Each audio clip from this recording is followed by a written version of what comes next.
Headers, jangan tempel ke engine. Voice, một giọng nữ Indonesia trưởng thành, điềm tĩnh. Kể chuyện. Gợi ý, engine speed equals 1, zero pitch equals 0, language equals Indonesian. Nếu engine hỗ trợ global emotion, B1 to B3 kamsedi, B4 tense liều thang, B5 tegas dingin, B6 hangat chỉnh thủ công, body không nhúng tác. Paste below this line. Suami saya mengangkat gelas sampahnya di hadapan 200 tamu. Ia tersenyum.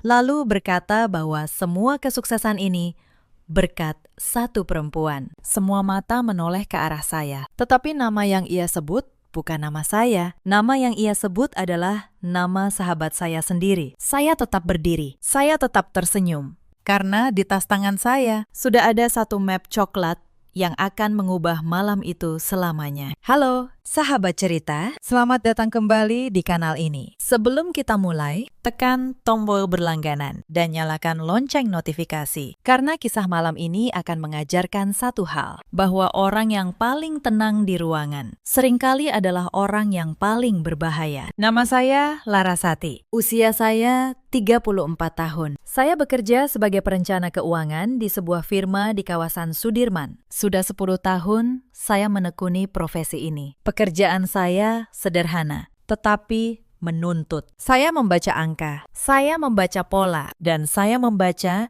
apa yang orang sembunyikan di balik angka. Setiap pagi, saya bangun pukul 4:30. Saya menyeduh kopi hitam tanpa gula. Lalu, saya duduk di meja makan dari kayu jati, membuka tablet, dan mulai membaca pergerakan pasar. Itu ritual saya selama bertahun-tahun. Angka tidak pernah berbohong kepada saya, hanya manusia yang melakukannya. Suami saya bernama Damar, usianya 37 tahun. Ia pemilik sebuah perusahaan penyelenggara acara. Kepalanya selalu penuh ide. Pesta pernikahan mewah, peluncuran produk, gala dinner perusahaan besar. Damar adalah seniman. Saya adalah akuntan. Dua dunia yang berbeda. Namun, selama 5 tahun, dua dunia itu menyatu dengan rapi. Kami tinggal di sebuah rumah di kawasan Bintaro. Rumah 2 lantai, dengan taman kecil di belakang. Rumah itu kami beli dari uang saya. Saya ingat betul. Uang muka dari tabungan saya, cicilan dari gaji saya. Damar saat itu baru memulai bisnisnya, jadi saya yang menanggung semuanya. Saya tidak pernah keberatan. Saya pikir itulah arti menjadi pasangan. Saling menopang ketika salah satu sedang lemah. Dan ada satu orang lagi dalam hidup saya, Vania.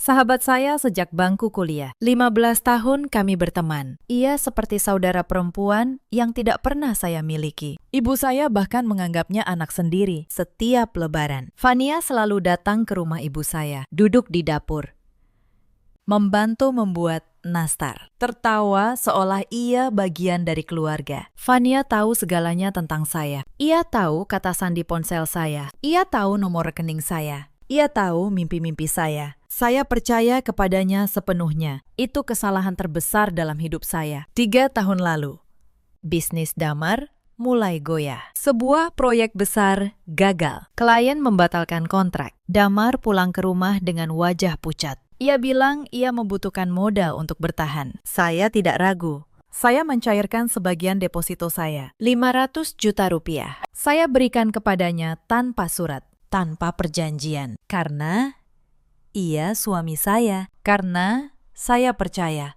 bisnis Damar bangkit lagi. Bahkan berkembang pesat dalam 2 tahun. Perusahaannya menangani acara perusahaan-perusahaan besar. Mobilnya berganti, jam tangannya berganti. Ia mulai sering pulang larut, katanya. Survei lokasi, katanya. Rapat dengan klien, VVIP, katanya. Sinyal di lokasi acara buruk, jadi sulit dihubungi. Saya percaya. Tentu saja saya percaya. Karena dalam pernikahan, kepercayaan adalah fondasinya. Dan saya tidak pernah membayangkan bahwa fondasi itu sudah lama keropos dari dalam. Yang membuat saya tidak curiga adalah satu hal. Vania ikut bekerja di perusahaan Damar sekitar setahun lalu.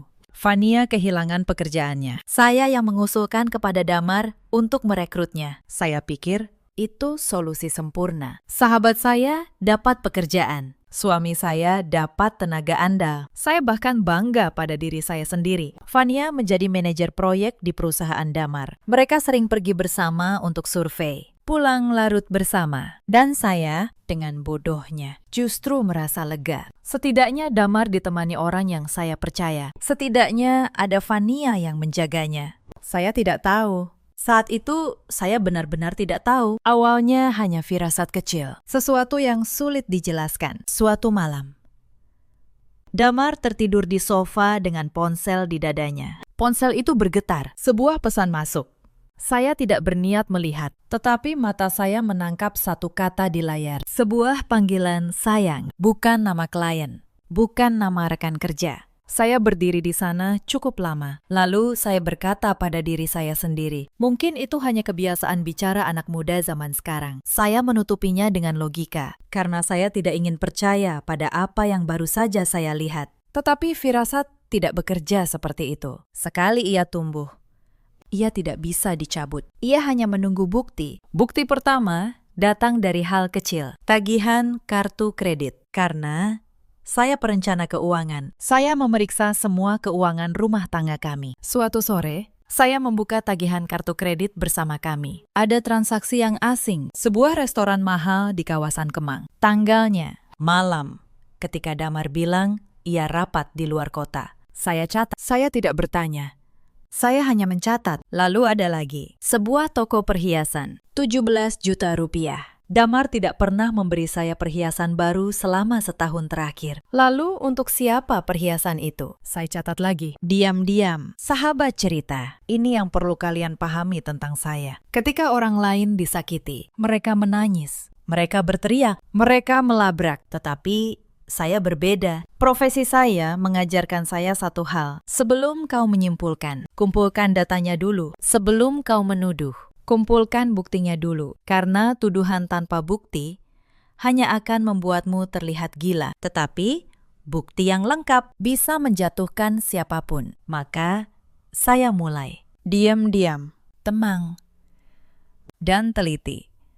Sama seperti saya mengaudit laporan keuangan klien. Saya mulai dari rekening perusahaan Damar. Sebagai istri, saya punya akses ke laporan keuangannya. Saya yang dulu menata pembukuan perusahaannya saat ia masih kecil. Sistemnya masih saya yang rancang. Damar tidak pernah mengubahnya. Ia tidak punya kepala untuk angka. Itu sebabnya ia menikahi saya. Malam itu, ketika Damar tidur, saya duduk di ruang kerja. Saya membuka laporan transfer perusahaan selama 6 bulan terakhir. Saya menelusuri setiap angka. Dan perlahan, sebuah pola muncul. Ada transfer rutin ke sebuah rekening pribadi. Setiap bulan, jumlahnya tidak kecil. 15 juta, 20 juta, kadang lebih. Keterangannya selalu sama. Fee proyek freelance. Tetapi, tidak ada proyek freelance yang tercatat di sistem. Tidak ada kontraknya. Tidak ada faktur. Tidak ada apapun. Saya salin nomor rekening itu. Lalu, saya periksa. Butuh waktu beberapa hari.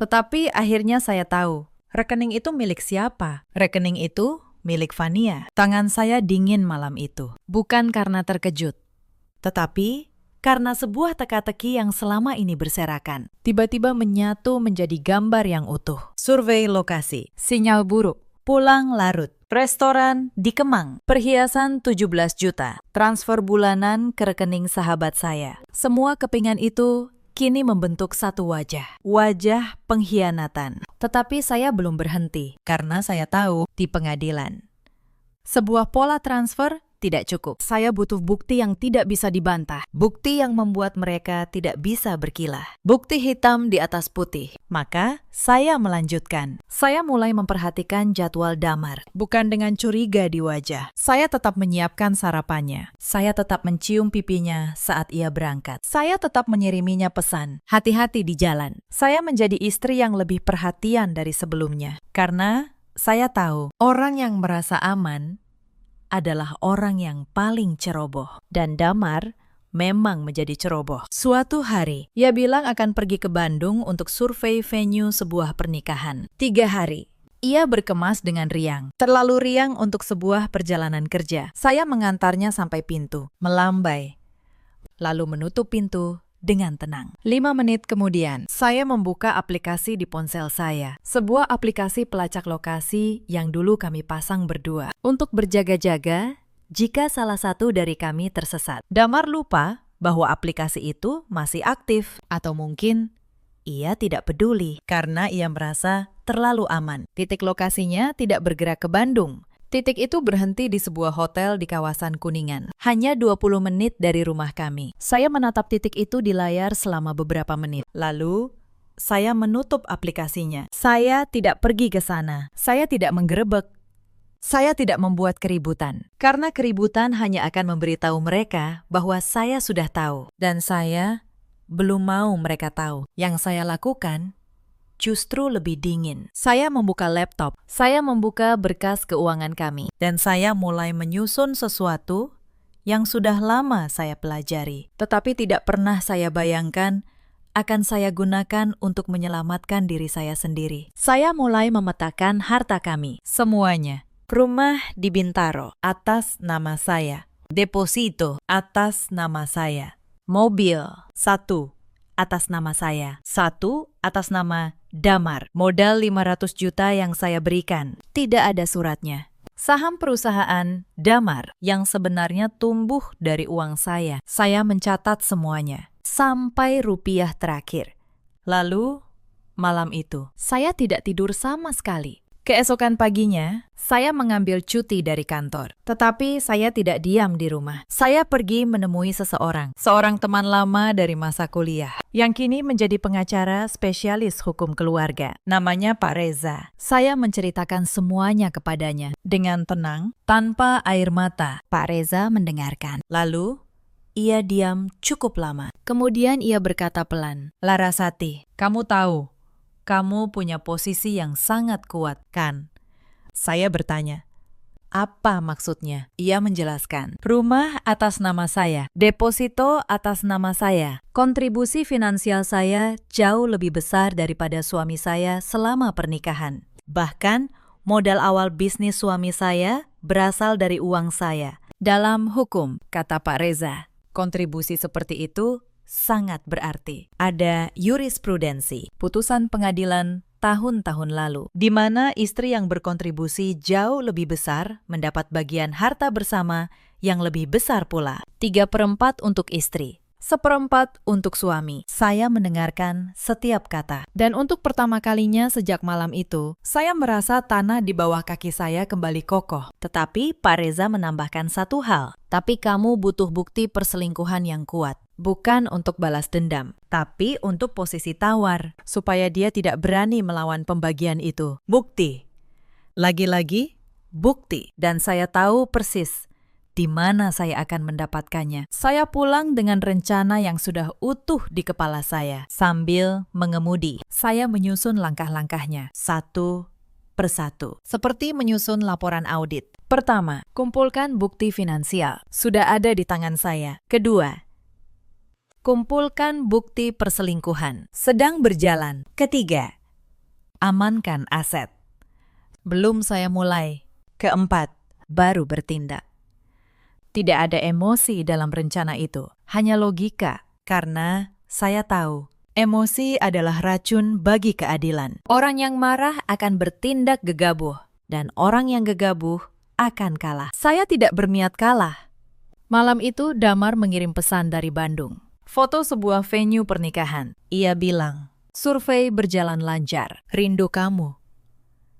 Saya menatap pesan itu lama sekali. Lalu saya membalas dengan satu emoji hati. Tangan saya tidak gemetar sedikit pun. Saya bahkan sedikit kagum pada diri saya sendiri. Betapa tenangnya saya berpura-pura. 3 hari kemudian, Damar pulang. Ia membawa oleh-oleh, brem dan keripik tempe. Katanya, khas Bandung. Saya menerimanya dengan senyum.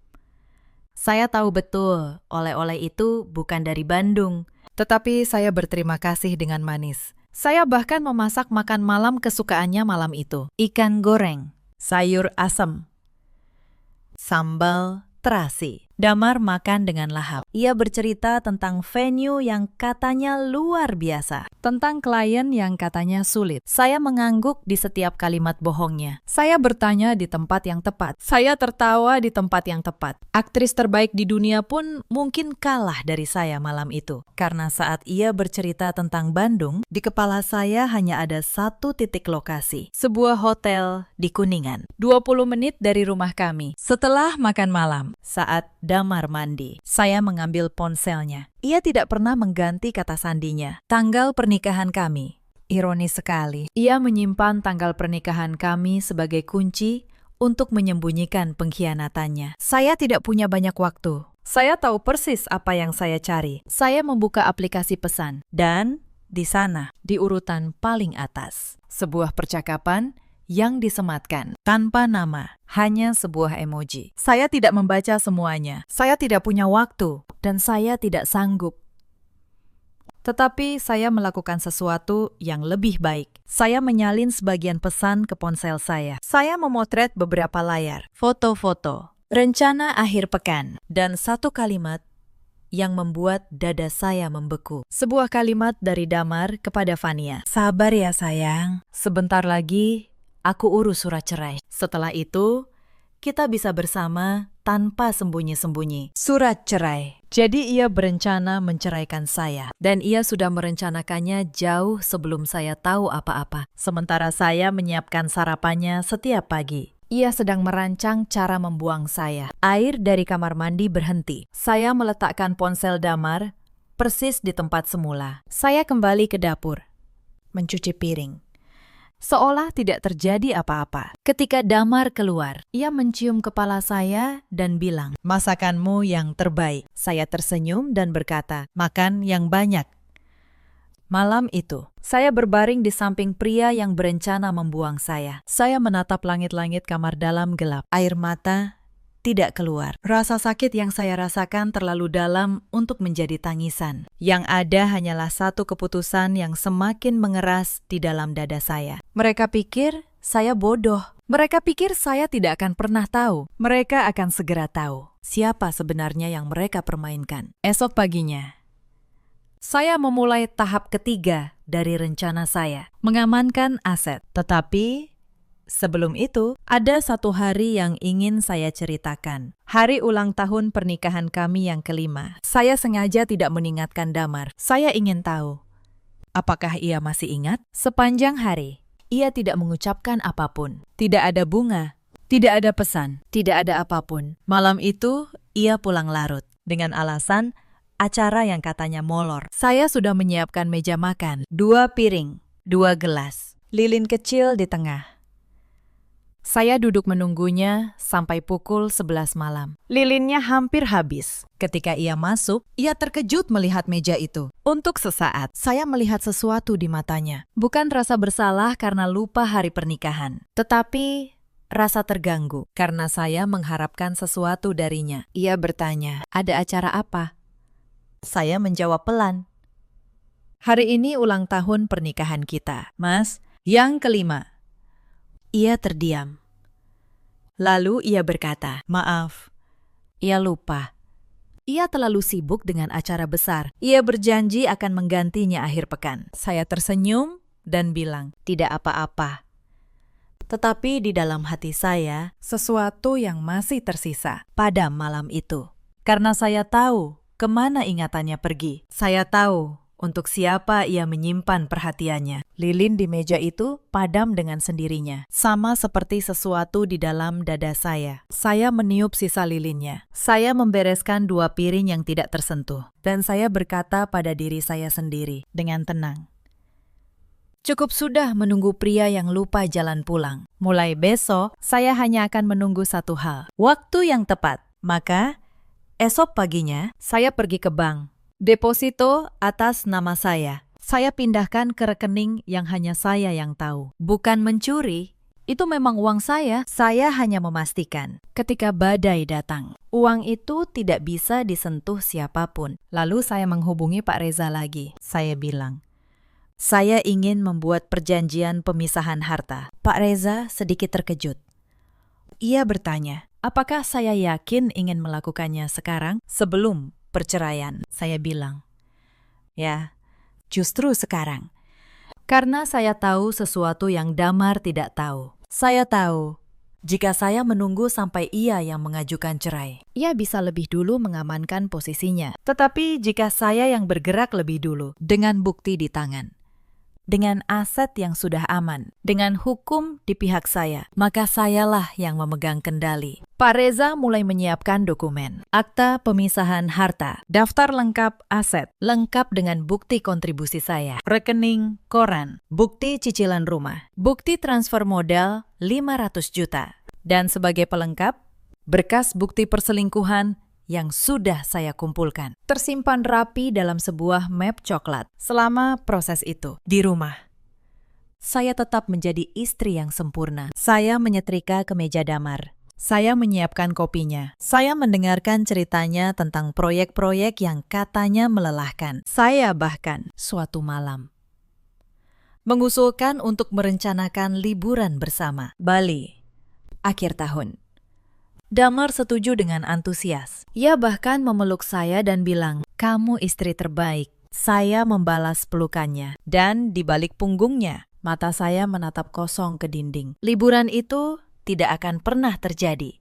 Tetapi saya butuh ia merasa aman. Saya butuh ia lengah sampai detik terakhir. Sahabat cerita, mungkin ada di antara kalian yang berpikir, kenapa saya tidak langsung melabrak saja? Kenapa harus berpura-pura selama itu? Saya mengerti pertanyaan itu, tetapi izinkan saya menjelaskan. Ketika kau melabrak, kau melepaskan amarahmu, tetapi kau juga melepaskan kejutanmu, dan kejutan adalah senjata yang paling kuat. Ketika lawanmu tidak tahu kau akan menyerang, ia tidak punya pertahanan.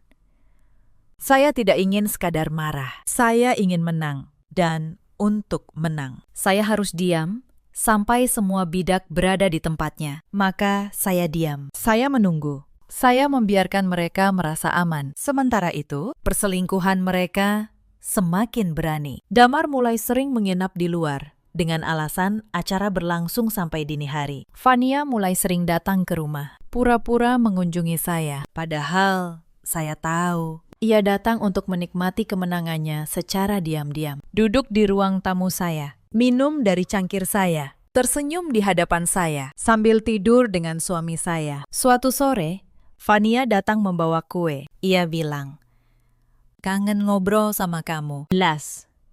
Kita kan sahabat." Saya membuatkannya teh. Kami duduk berhadapan.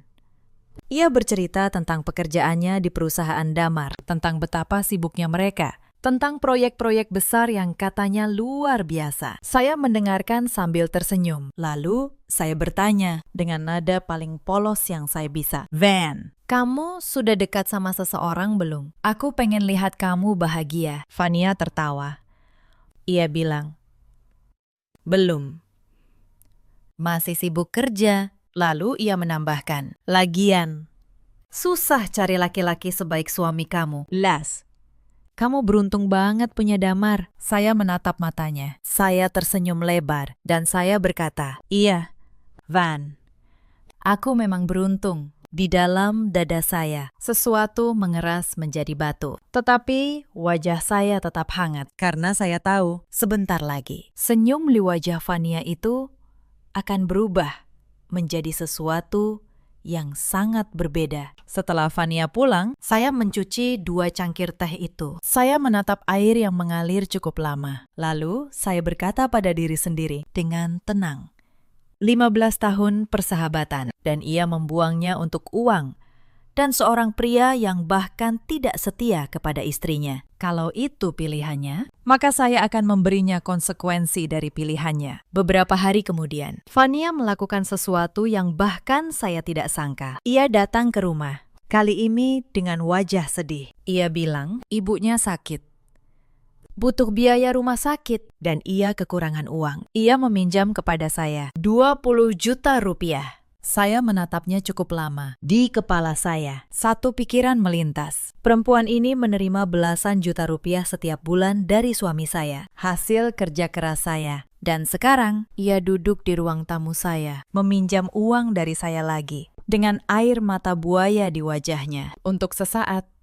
saya hampir tertawa, tetapi saya menahannya. Lalu saya memutuskan sesuatu. Saya akan memberinya uang itu. Bukan karena saya percaya ceritanya, tetapi karena saya ingin satu bukti lagi. Saya transfer 20 juta ke rekeningnya. Rekening yang sama, yang setiap bulan menerima transfer dari perusahaan Damar. Sekarang, di rekening itu, ada jejak uang saya juga. Langsung dari tangan saya ke tangannya. Sebuah benang merah lagi, yang suatu hari akan saya tarik. Fania berterima kasih sambil memeluk saya. Ia bilang, "Kamu memang sahabat terbaik." Las, aku tidak tahu harus bagaimana tanpa kamu. Saya membalas pelukannya dan berkata, "Untuk apa sahabat?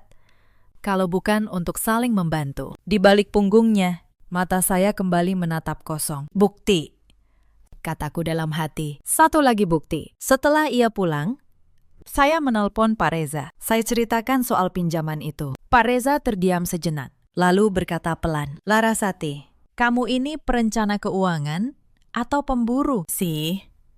Saya menjawab dengan tenang, "Keduanya."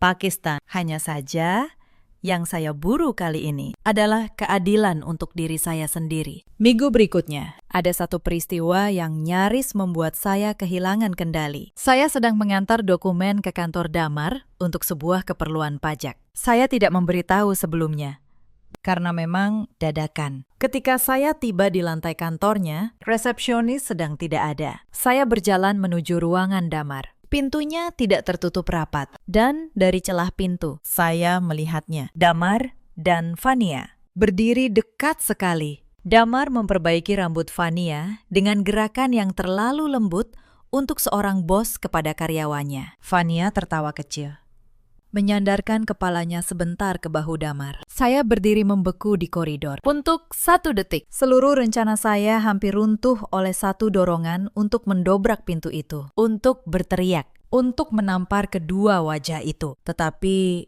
saya menahan diri. Saya menarik napas dalam-dalam. Saya mundur perlahan. Saya kembali ke lift. Tangan saya gemetar memegang map dokumen, tetapi saya tidak mendobrak apapun. Saya keluar dari gedung itu, masuk ke mobil.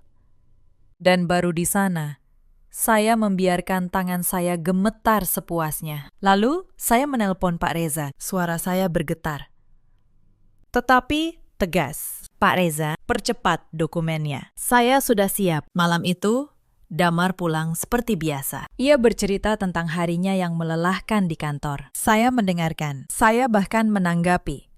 Tetapi di kepala saya hanya ada satu gambar. Fania menyandarkan kepalanya ke bahu suami saya di kantor yang dibangun dari uang saya. Saya tidur malam itu dengan satu pikiran. Cukup. Sudah cukup. Tetapi takdir, atau mungkin keteledoran Damar, masih ingin menunjukkan satu hal lagi kepada saya. Sesuatu yang membuat malam-malam saya sesudahnya terasa lebih dingin daripada sebelumnya. Beberapa hari setelah kejadian di kantor, Damar meminta saya membantunya. Ia bilang, laptopnya bermasalah.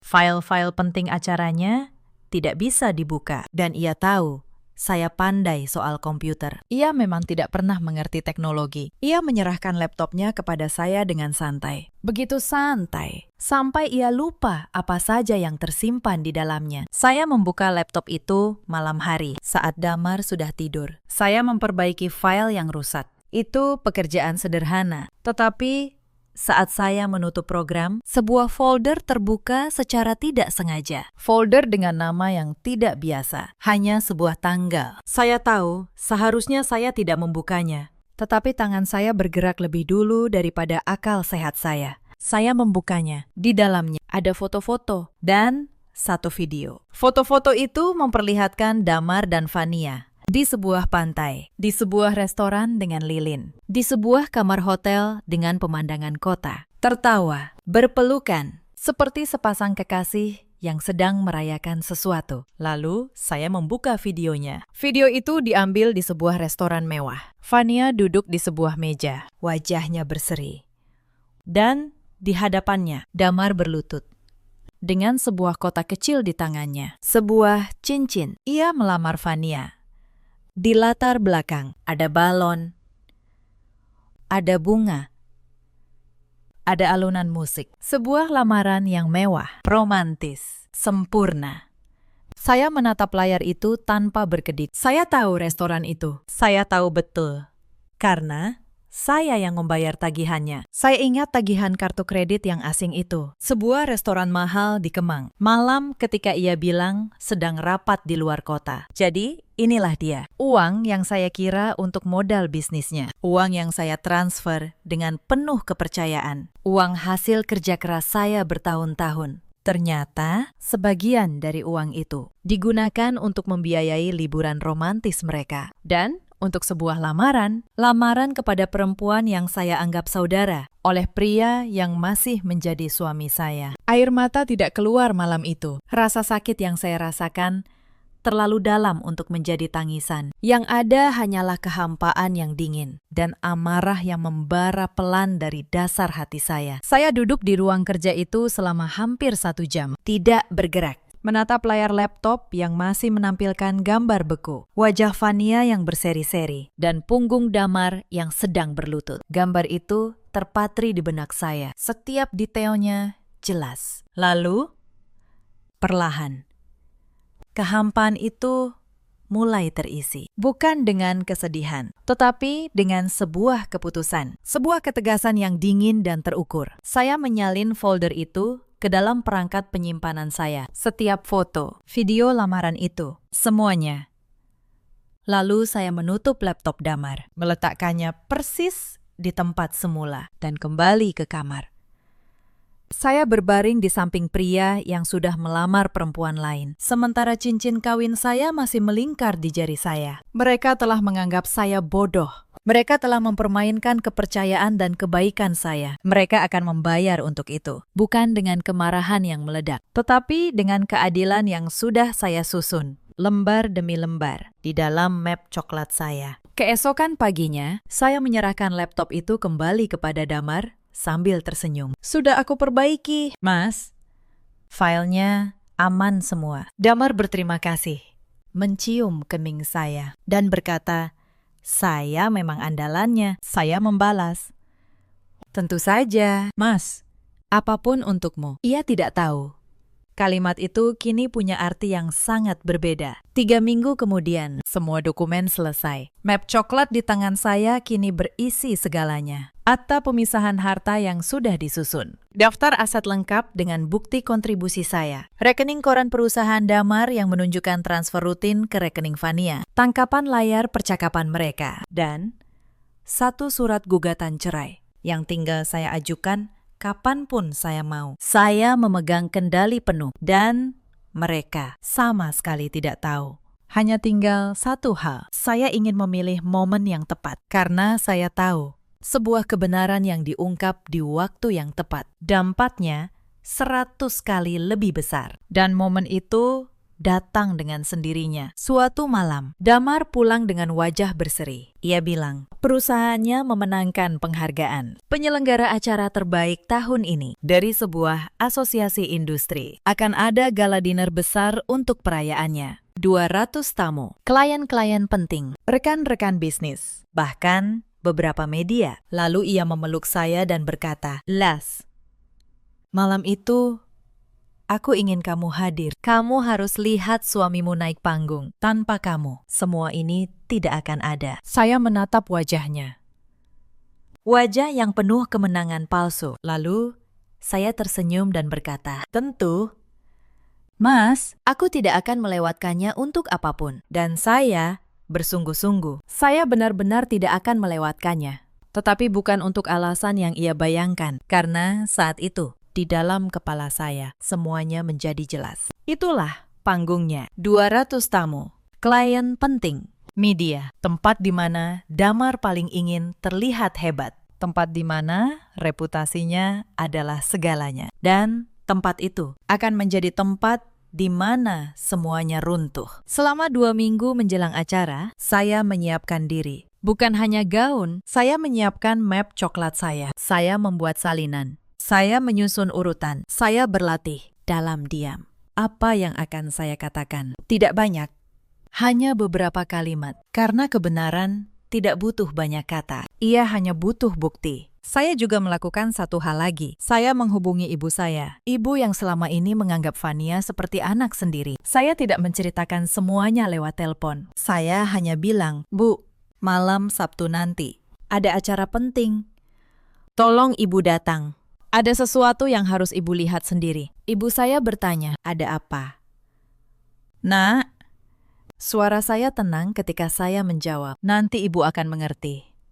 Hari itu tiba. Gala dinner diadakan di ballroom sebuah hotel mewah di kawasan Sudirman. Lampu kristal menggantung di langit-langit. Meja-meja bundar dengan taplak putih. 200 tamu berpakaian rapi. Aroma bunga lili memenuhi udara. Dan di tengah semua kemewahan itu, berdiri suami saya, Damar, dengan jas hitam dan senyum penuh kemenangan. Saya datang dengan gaun biru tua, anggun. Tetapi tidak mencolok. Di tangan saya, sebuah tas yang lebih besar dari biasanya. Di dalamnya, map coklat saya. Damar menyambut saya dengan ciuman di pipi di depan para tamu. Ia memamerkan saya. "Istriku." Perencana keuangan terbaik di kotanya. Para tamu tersenyum. Saya tersenyum balik. Sempurna. Pasangan yang sempurna. Vania ada di sana juga, mengenakan gaun merah menyala. Cantik. Percaya diri. Ia menghampiri saya, mencium pipi saya, dan berbisik, "Las, kamu cantik banget malam ini." Saya membalas, "Kamu juga." "Van, merah cocok untukmu." Ia tidak tahu betapa tepatnya warna merah untuk malam itu. Ibu saya datang tak lama kemudian. Saya menyambutnya, mendudukkannya di meja paling depan. Ibu menatap saya dengan bingung, tetapi saya hanya menggenggam tangannya dan berbisik, "Tetap di sini." "Bu, lihat baik-baik." Acara dimulai. Ada sambutan. Ada makan malam. Ada hiburan. Lalu tibalah puncaknya. Damar dipanggil ke atas panggung untuk menerima penghargaan dan memberikan sambutan. Ia naik dengan langkah penuh percaya diri. Lampu menyorot ke arahnya. Tepuk tangan menggema.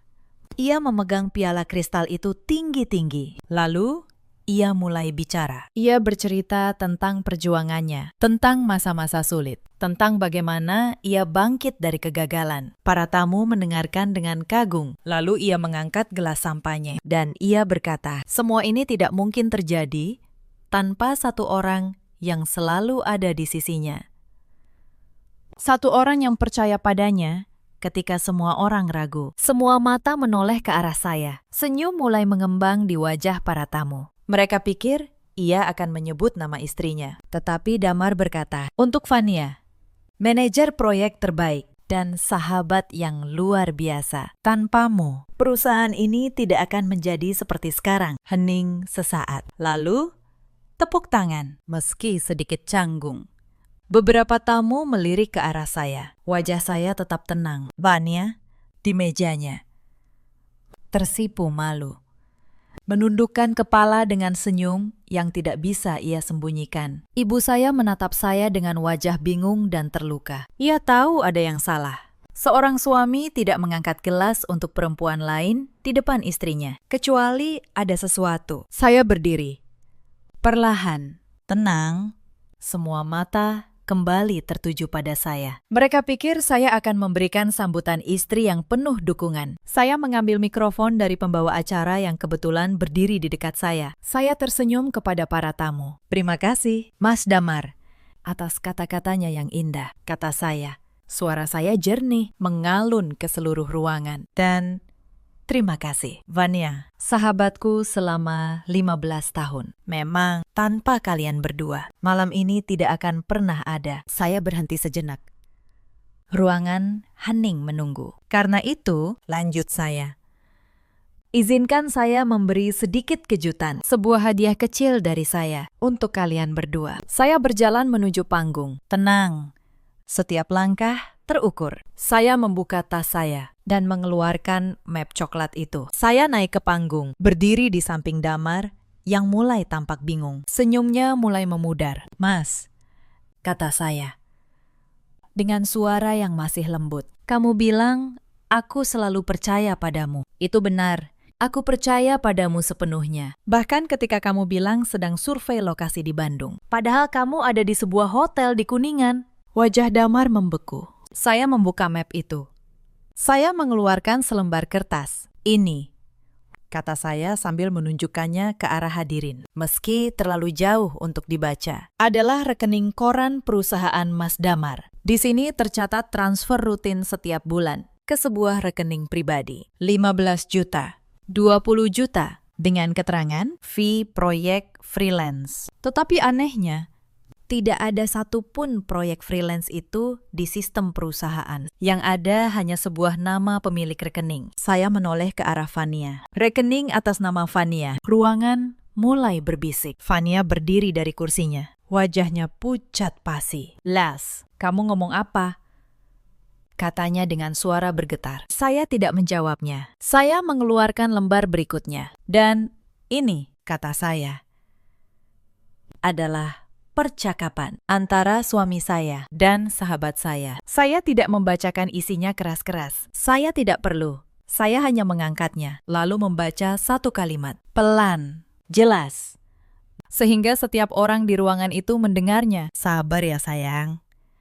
Sebentar lagi, aku urus surat cerai. Setelah itu, kita bisa bersama tanpa sembunyi-sembunyi. Ruangan meledak dalam bisikan. Beberapa tamu menutup mulut dengan tangan. Kamera ponsel mulai terangkat. Damar berdiri di panggung, mematung. Wajahnya berubah dari pucat menjadi abu-abu. Vanya, di bawah sana, mulai menangis. Tetapi tidak ada satu orang pun yang menghampirinya. Tetapi saya belum selesai. Saya mengeluarkan satu benda lagi dari tas saya. Sebuah tablet. Saya menyalakannya. Lalu saya berkata kepada para tamu. Dan satu hal terakhir. Bagi kalian yang masih ragu, mungkin ini akan menjelaskan kemana uang yang membangun perusahaan ini sebenarnya pergi. Saya memutar sebuah video. Bukan video yang vulgar, hanya sebuah video lamaran. Damar berlutut dengan cincin di tangannya di hadapan Fania di sebuah restoran mewah. Layar tablet itu tidak besar, tetapi di ruangan yang sehening itu, semua orang di meja depan bisa melihatnya. Dan musik dari video itu, alunan romantis yang dulu mengiringi pengkhianatan mereka, kini terdengar seperti lagu pemakaman bagi reputasi Damar. Restoran di video ini, kata saya pelan, saya yang membayar tagihannya. Tanpa saya tahu untuk apa. Cincin yang ia pakai untuk melamar sahabat saya dibeli dari uang yang saya kira untuk modal usahanya. Jadi malam ini sebenarnya adalah perayaan yang dibiayai oleh istri yang dikhianati. Damar akhirnya bersuara. Suaranya parau. Las, ini bukan tempatnya. Kita bicara di rumah. Saya menatapnya, dan untuk pertama kalinya malam itu, senyum saya hilang. Bukan tempatnya, kata saya. Mas, kamu mengangkat gelas untuk dia di depan 200 orang. Kamu memilih panggung ini untuk merayakan perempuan yang kamu selingkuhi di belakangku. Jadi, maaf, Mas. Panggung ini juga yang akan jadi tempat semua orang tahu siapa kalian sebenarnya. Saya berbalik menghadap para tamu.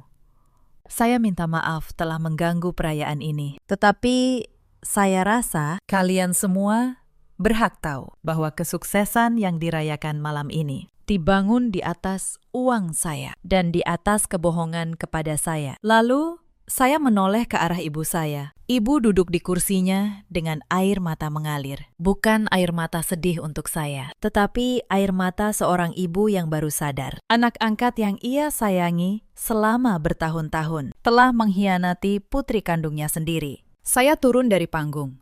Saya berjalan menghampiri Fania. Ia menatap saya dengan mata penuh air dan ketakutan. Las, aku bisa jelaskan, katanya. Saya berhenti di depannya. Saya menatap wajah yang selama 15 tahun saya anggap saudara. Lalu, saya berkata dengan suara yang sangat pelan. Hanya untuk ia dan saya. Tidak ada yang perlu kamu jelaskan, Van. Aku perencana keuangan. Aku sudah membaca semua angkanya. Dan angka tidak pernah berbohong. Hanya kamu yang berbohong. Saya berbalik. Saya menggandeng tangan ibu saya. Dan kami berjalan keluar dari ballroom itu, melewati 200 pasang mata dengan kepala tegak. Di belakang saya mendengar keributan mulai pecah. Suara Damar yang panik, suara Fania yang menangis, suara para tamu yang berbisik. Tetapi saya tidak menoleh, tidak sekalipun. Yang terjadi setelah malam itu berjalan persis seperti yang saya rencanakan. Keesokan paginya, video malam itu sudah tersebar. Bukan saya yang menyebarkannya, para tamu yang melakukannya. Reputasi Damar sebagai penyelenggara acara terbaik hancur dalam semalam. Klien-klien yang malam itu hadir, satu persatu membatalkan kontrak. Tidak ada yang mau bekerja dengan seseorang yang menipu istrinya sendiri dengan uang istrinya sendiri. 3 hari kemudian, saya resmi mengajukan gugatan cerai melalui Pak Reza. Dan disinilah semua persiapan saya selama berbulan-bulan menunjukkan hasilnya. Damar mencoba melawan. Ia menyewa pengacara. Ia mencoba menuntut bagian dari harta bersama, rumah, deposito, mobil.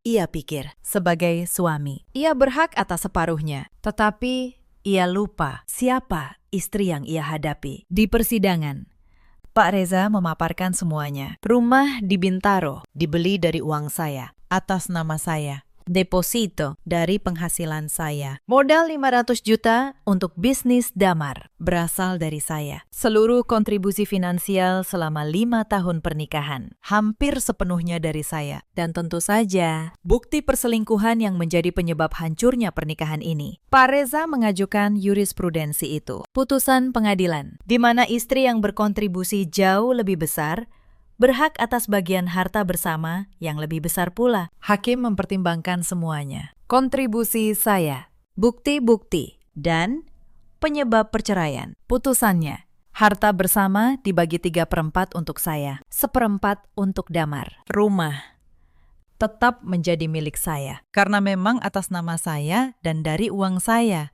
Modal 500 juta diperhitungkan sebagai utang Damar kepada saya. Damar keluar dari pengadilan dengan tangan hampa. Bisnisnya hancur, reputasinya hancur, dan 1/4 harta yang ia terima. Sebagian besar habis untuk membayar utang dan biaya pengacara. Vanya, sahabat saya selama 15 tahun, kehilangan segalanya. Pekerjaannya lenyap bersama perusahaan Damar yang ambruk. Namanya menjadi bahan pembicaraan, dan hubungannya dengan Damar tidak bertahan lama. Karena pria yang berani mengkhianati istrinya akan dengan mudah mengkhianati siapapun. Beberapa bulan kemudian, saya dengar Damar meninggalkan Fania untuk perempuan lain. Vanya, yang dulu membuang persahabatan demi seorang pria, akhirnya ditinggalkan oleh pria yang sama. Karma ternyata adalah seorang akuntan yang sangat teliti. Ia mencatat setiap kesalahan dan pada akhirnya ia menagih setiap utang. Ibu saya membutuhkan waktu lama untuk pulih.